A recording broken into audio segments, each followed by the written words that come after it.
Jai Shri Ramachandra, Jai Shri Krishna, Jai Shri Lakshmi Narasimha. So today I would like to explain fencing a plot and how it is vitally important for separating one particular area of land from the other, both energetically and symbolically, therefore creating a separate field of energy for that plot. To understand this point, the dear viewers can take Google Maps, open their particular location which is fenced properly, compounded well, and just look at it. It is separate from the rest, and we can understand the exact north, etc. So a person who wants to understand Vastu Shastra should also have a good knowledge of utilizing satellite services, for example Google Maps, etc., to understand the science of Vastu Shastra in an easy way. So the whole world is vibrating with a powerful energy of Vastu.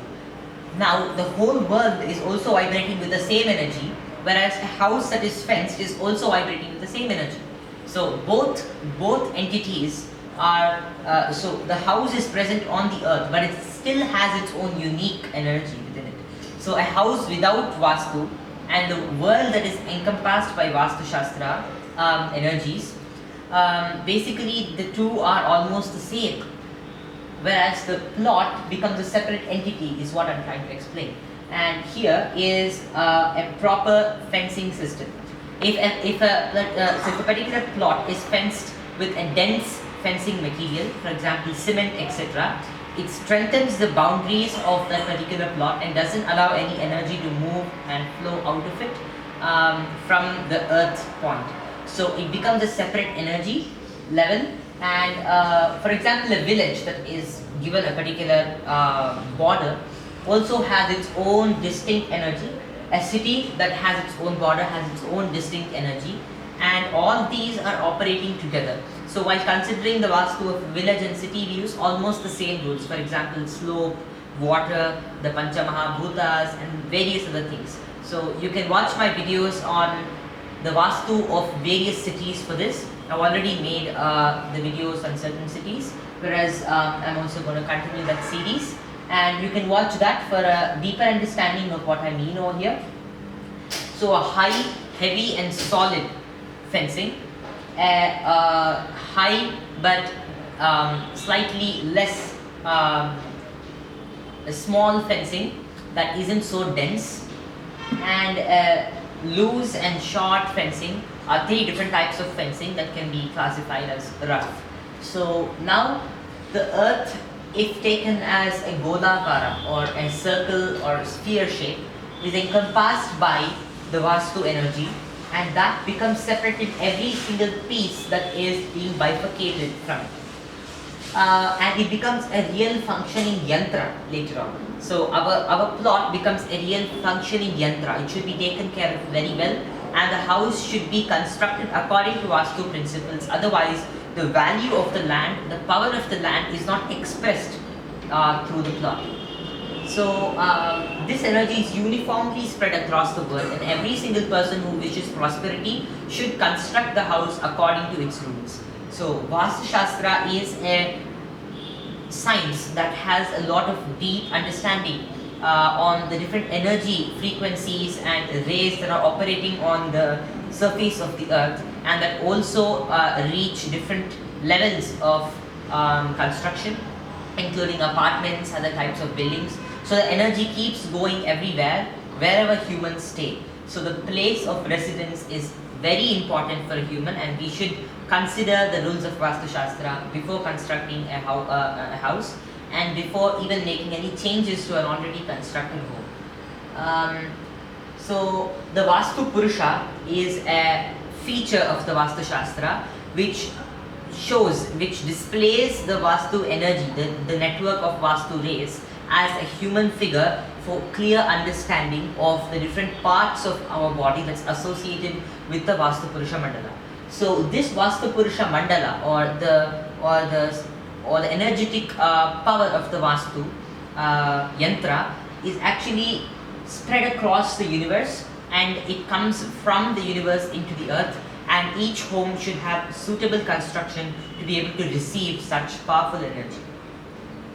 So the proof for this is that Any person who lives in a home that is not according to Vastu will suffer. It is simple, it can be seen. This is called Pratyaksha.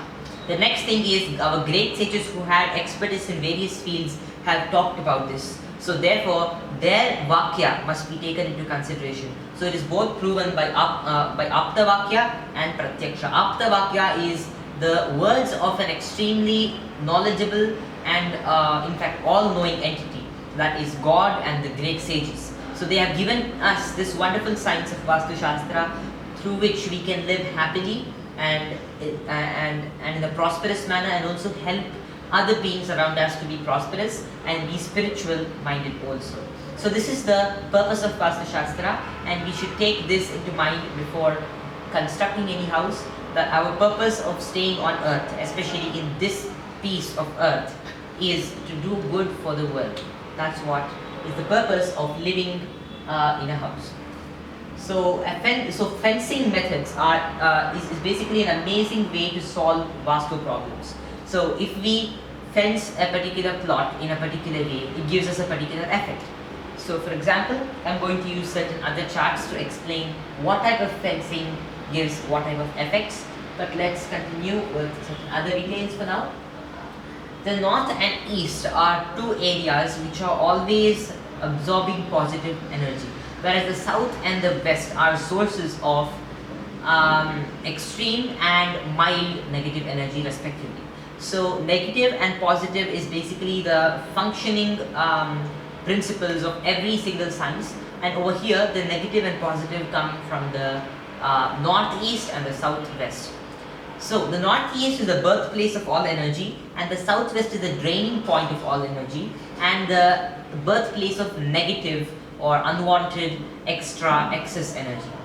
So over here I would like to also clarify this point, that Vastu Shastra has never meant that a plot facing south isn't auspicious. A plot facing the south direction is also auspicious. Manushya Chandrika, Mayamatam, Vishwakarma Vastu Shastram, and so many other great Vastu texts have clearly explained that south facing homes also provide prosperity, just like north, east and west facing homes.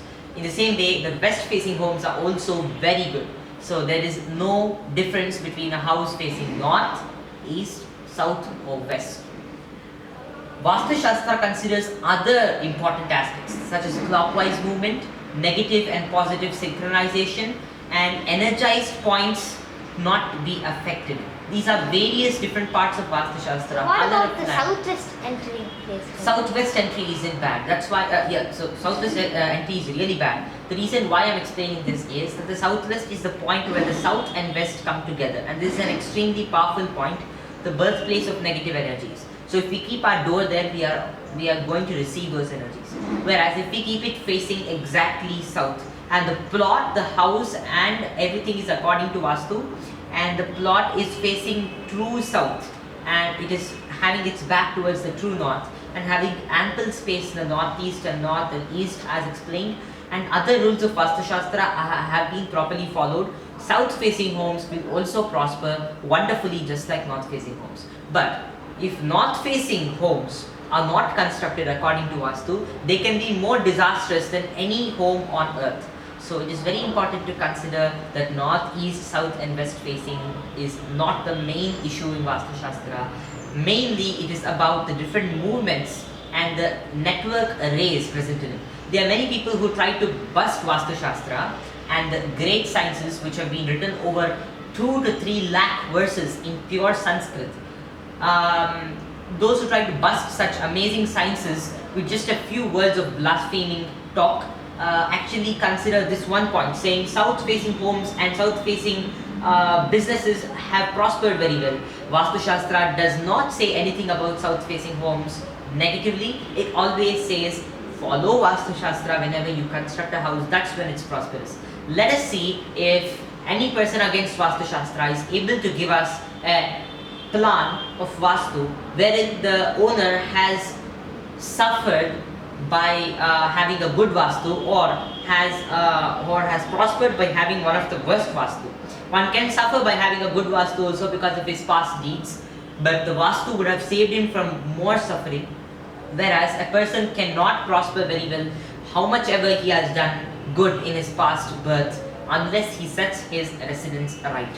So this is an open challenge to all who refute Vastu Shastra in any way. So second of all, fencing and plot and making a plot with the right angles and directions is very important, as we humans are deeply aligned to the earth. Now humans are trying to shift away from the earth, building a top home, so there is building home after home on top of each other, and they are living on top of each other. So thereby they will be losing, therefore they'll be losing the beneficial effects of Mother Earth, of grounding to the earth. So it's very important to stay touching with the earth and have the residence constructed on the earth, so we can live a healthy lifestyle. The house should have enough sun rays entering inside, sunlight, and so many other features which make the house really prosperous. The road should be neat and clean, the surroundings should be neat and clean. Hygiene is also a very important consideration in Vastu Shastra. You can watch my other videos on Vastu Shastra with a comprehensive outlook on what all Vastu intends to do for the public. You can watch those videos to understand the deeper meaning of what the ancient sages meant.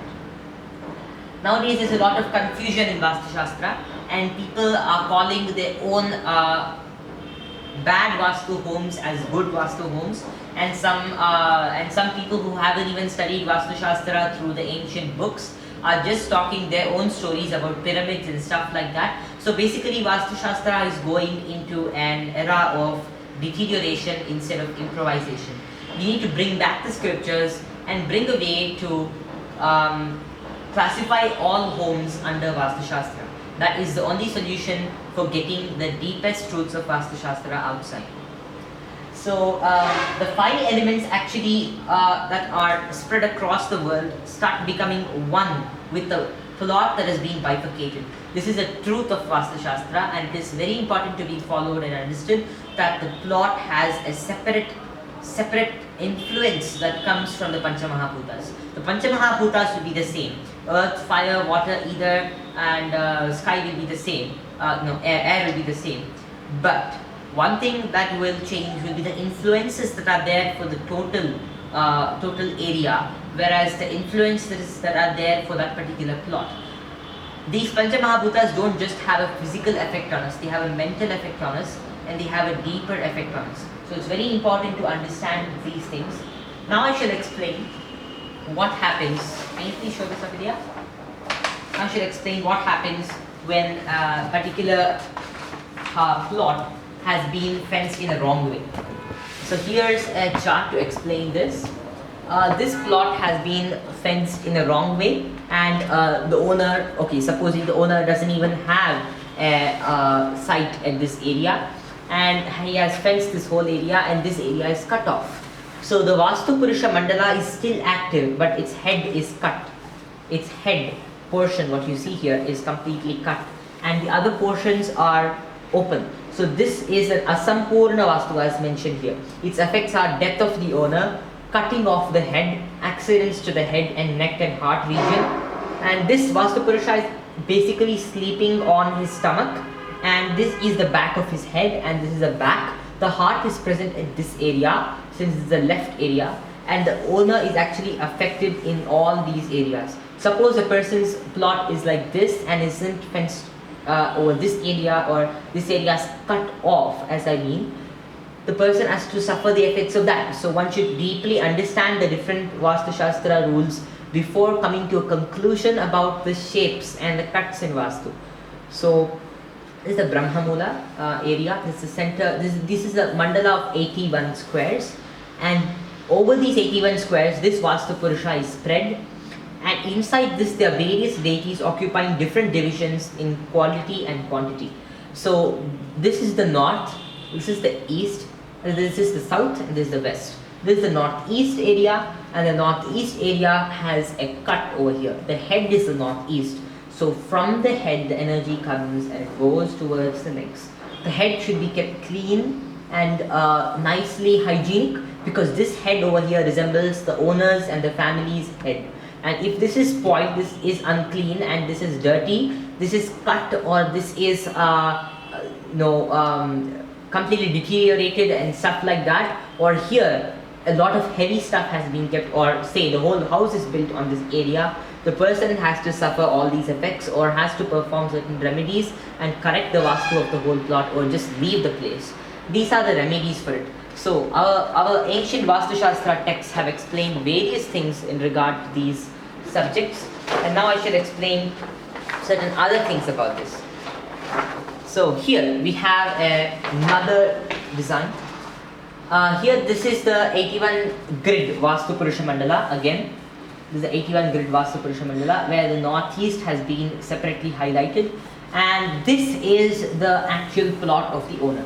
The owner is having such a huge plot like this, and the squares have been arranged like this in the middle. This is the actual Vastu Purusha Mandala. Whereas the owner has done some, has actually bought an awkward shape. This is a mythical case, of course. So now this area, this is a non-existent property. So this particular area is the Vastu Purusha Mandala rings across all the corners and forms a perfect rectangle. Now, since the land area has cut corners, extended corners, sharp areas in various places, a separate Vastu Purusha Mandala has to be fenced within this to reduce the effects of the danger. Whereas over here, someone has constructed the house on the southeast, leaving complete space in the northwest. So we have to fence this area away and do certain changes in the Vastu and place certain better Vastu things over here, make a clockwise movement to set right the issue. So it's very important to do the planning, because later on the remedies are very difficult and very time consuming and resource consuming to do. So that's why Manushyalaya Chandrika says Lakshanahine dhamani vasatam ashubhani sambhavantyeva janmadhyavasanantam manasa nishchitya karayet tasmat. That means Lakshanahine dhamani. So also it says Varjya madhyarata sagarbha kuhara visra vidikstha piva. So a house shouldn't have a corners. So the house shouldn't have its whole alignment towards the corners.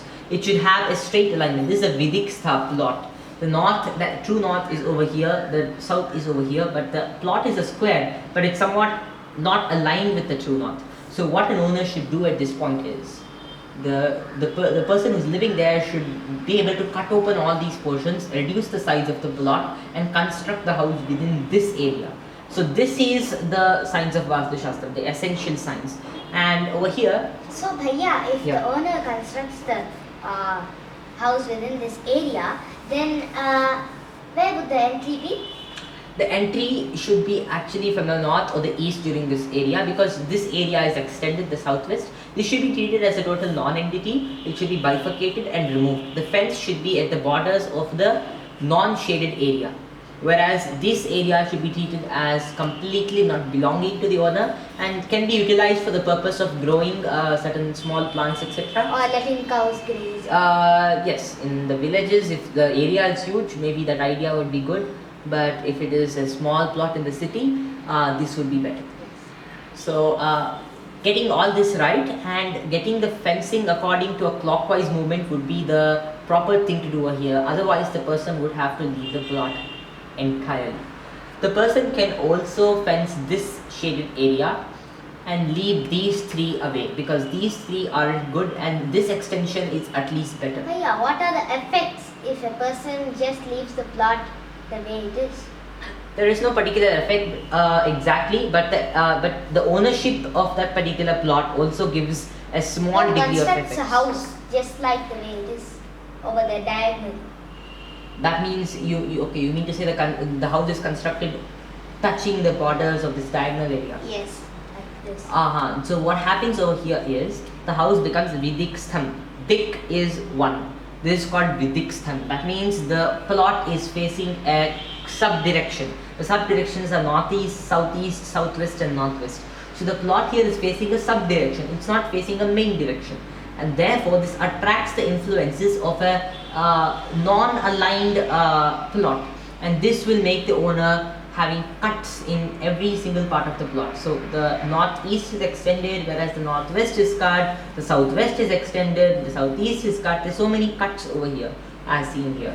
So you have the east and southeast. So there will be many problems. There will be many problems. So for example, poverty and constant fights in the house, turmoil, and the person basically can't live in that house. So therefore this correction should be made to set right. Otherwise the house should be changed and a new house should be constructed. That's why Manushya Chandrika says, construct a house with a lot of forbearance, with a lot of patience, think and construct properly before constructing. Otherwise, from the beginning of the house's birth till the end of its life, it will keep giving constant misery to the occupants. So this is the meaning of the verse. And Vardhya Madhyanata, land shouldn't have a central ditch in it, and the land shouldn't have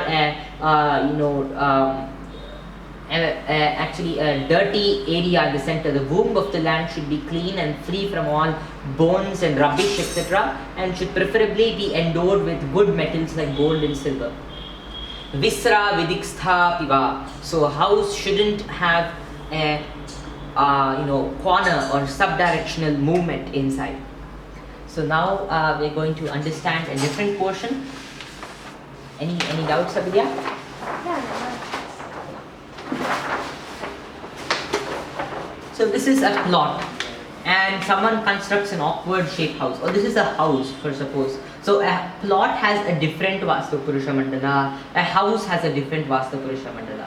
A Vaastu Purusha Mandala is either square, circle or rectangle or different other shapes. But one has to properly understand the nature of different sorts of Vaastu Purusha Mandalas before understanding and coming to a conclusion about this.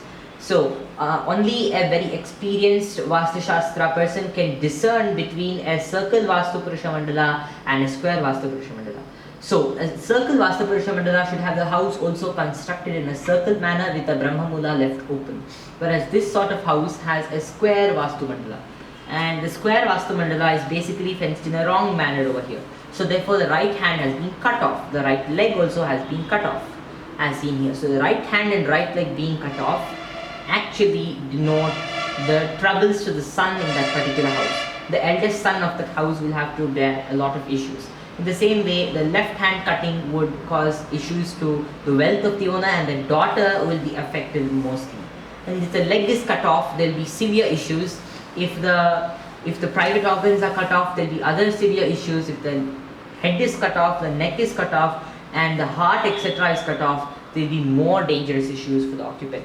Awkward shaped homes like this one actually have cuts in every part of the Vastu Purusha Mandala, and all the deities present here have been ousted of it, and they are actually giving their negative vibrations to this house, and therefore the people in this sort of awkward shaped homes, this is just an example, but a house should be a square aligned to the north. This is what I mean to say in this. So Dakshina Hastena Hinam Vastu Mandalam Sarvatha Swaputrasya Vinasham Karoti. So this is a simple explanation of what I said in Sanskrit. So if the right hand is cut off, it causes trouble to one's son, one's wife and other relations too. So today we have discussed about fencing, about plot utilization, and which areas are to be cut off, which areas shouldn't be cut off, and the exact alignment. I shall also explain the meaning of alignment in my other videos with satellite images. So thank you. Jai Shri Ramachandra, Jai Shri Krishna, Jai Shri Lakshmi.